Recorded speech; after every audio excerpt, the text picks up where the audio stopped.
problem isn't the story, it's the audience. Their attention span is short. How do we get them to stay in their seats for 2 hours?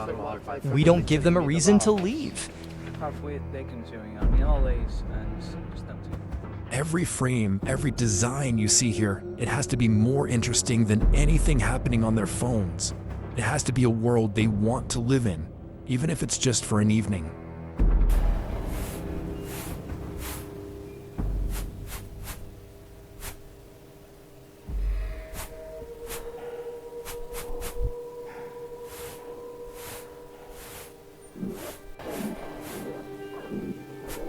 You guys know that there is an AI for that.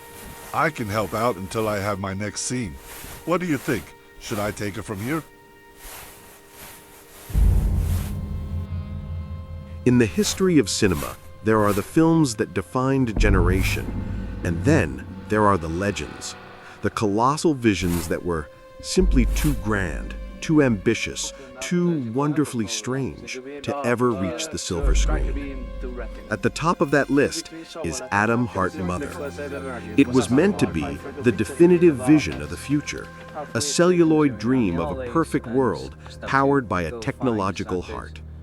It had a visionary director, a brilliant design team, and a budget that bled red ink. It had everything, except a finishing date. It was the film that famously, spectacularly imploded before the final act. Why? Well, for obvious reasons. For the first time, using recently unearthed footage and forgotten designs, we pieced together the story of the greatest science fiction epic that was never made. This is the making of Adam Hart Mother. My co-star for the next scene is standing right here. The director told me the AI hasn't finished designing him yet, so I should just improvise. So I'm basically having a very emotional argument with a ghost that doesn't exist yet. Modern filmmaking, eh?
Hey, quick sanity check.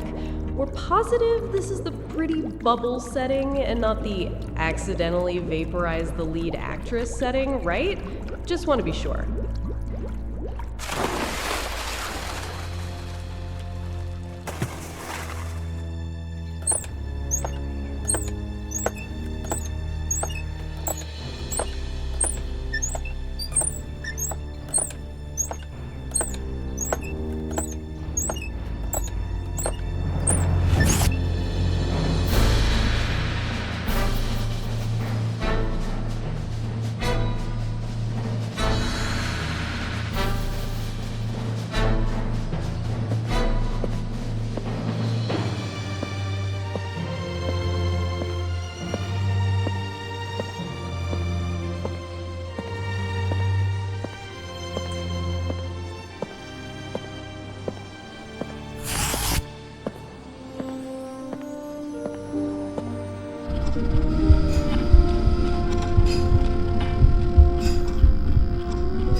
chopping and building time is done.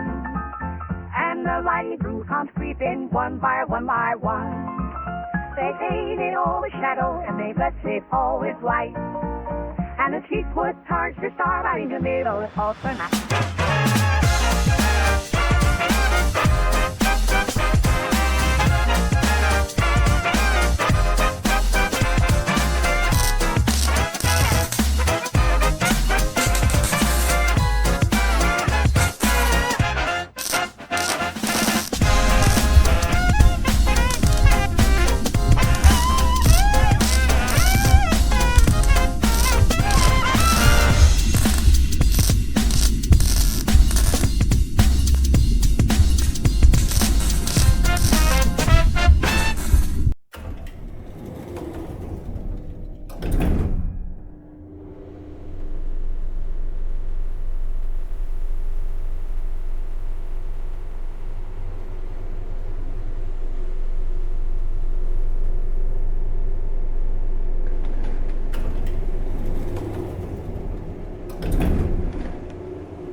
They wanted props? Ha!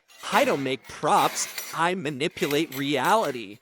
They needed a floating molecule for scene 24, Child's Play. A miniature anti-gravity device. I built it in my sleep. With this hand, I can fold space-time like laundry. Admittedly, there have been minor setbacks.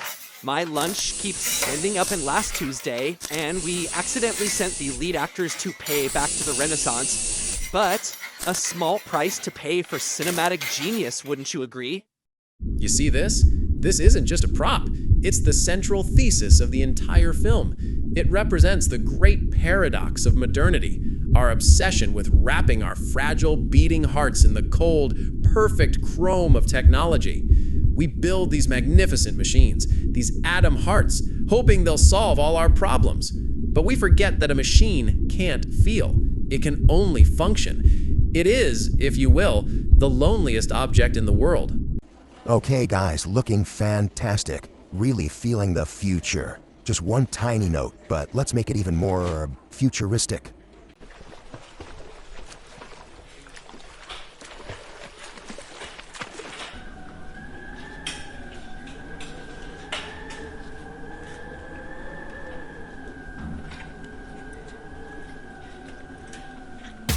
Behold, the sacred core is born, a sun in a vessel of steel.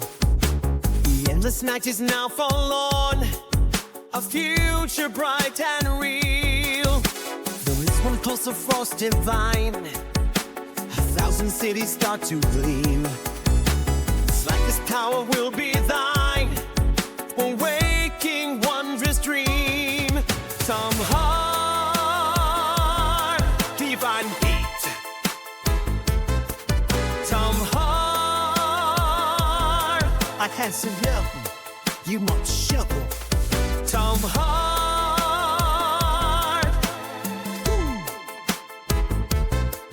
some heart.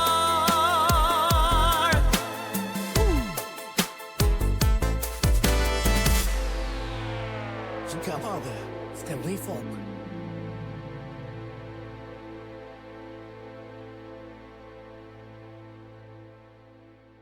Evoke the sacred chorus for the sun and the sea. The endless night is now forlorn, future bright and real. Let my host divine, 1,000 cities start to gleam, just like this power will be divine. They see you as cogs in their machine, but you are not cogs. You are individuals. individuals, each with a choice. For too long, you have built their future. Now it is time to build your own. Seize your freedom! Leave the past behind you. This new world is a promise, a world of peace, built for our children, and a new beginning for us all.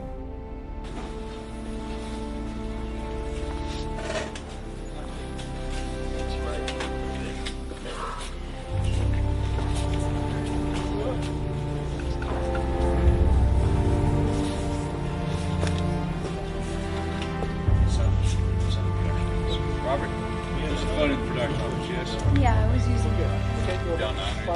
Yeah, it just says dial 9. The funny thing about this suit, it looks heroic, but it sounds like a dog's chew toy.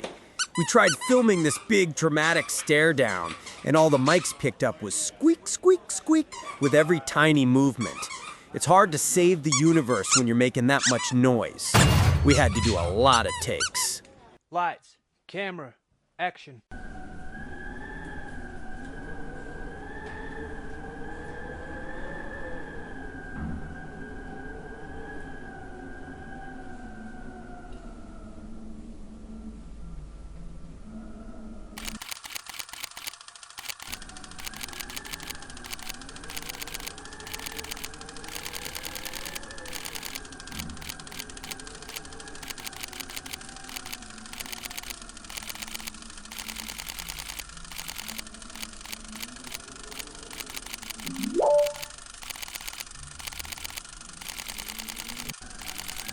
Honestly, how am I meant to convey cosmic wonder when my only co-star is a giant green wall?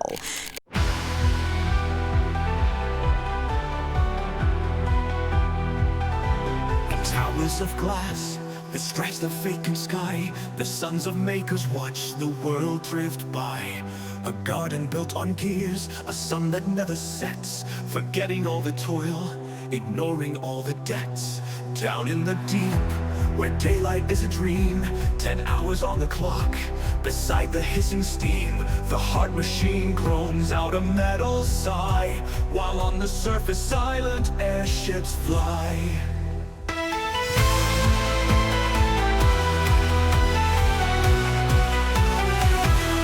A face appears, a crack in the veneer, Maria and the children conquering all fear.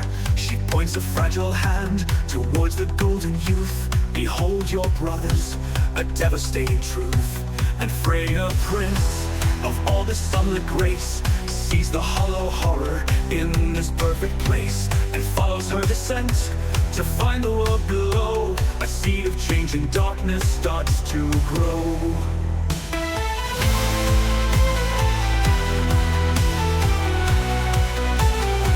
Down in the catacombs by flickering candlelight, she speaks of ancient Babel, lost her pride and might, of hands that built the tower and a head that drew the plan, but no one there to bind them, woman, child, or man.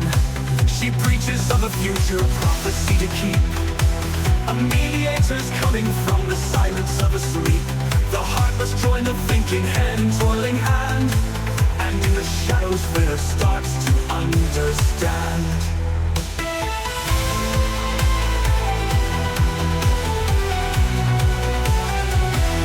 The master on his throne sees his son's awakened soul, and fears the loss of power, the loss of his control. He calls the mad inventor Rotwine with a glove of black, to build a false Maria from which there's no turning back. They steal the real one's likeness in a flash of stolen light, and birth an electric siren to turn the day to night. A being made of wires with a captivating skin, to preach the word of chaos and let the madness in.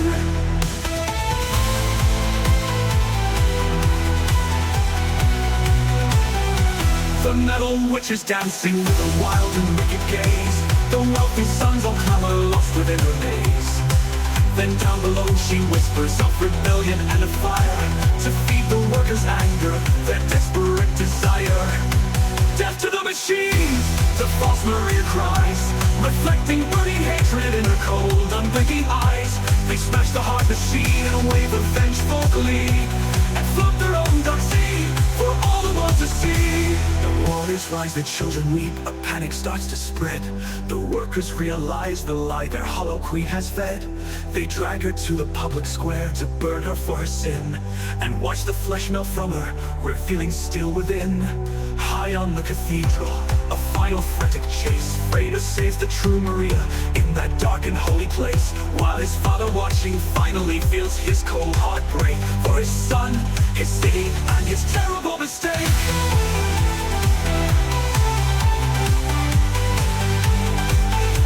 The father stands in silence, the master bows his head. Through rows of bitter enemies, their anger is not dead. The head can't speak to hands, the final lessons learned. Without a heart to guide them, the bridges will be burned. Freely joins their hands, a new age to impart, for the hand and hands can only work as one with the heart. Oh, okay, can we just pause for a second? I'm trying, I really am. But I'm supposed to be stepping through the fabric of space-time, and all I'm seeing here is a metal doorframe from a hardware store. I mean, I appreciate the enthusiasm with the fog machine, I truly do. But no amount of atmospheric smoke is going to convince the audience, or me, frankly, that this isn't just a very drafty doorway. Are we sure the special effects team is coming back from lunch?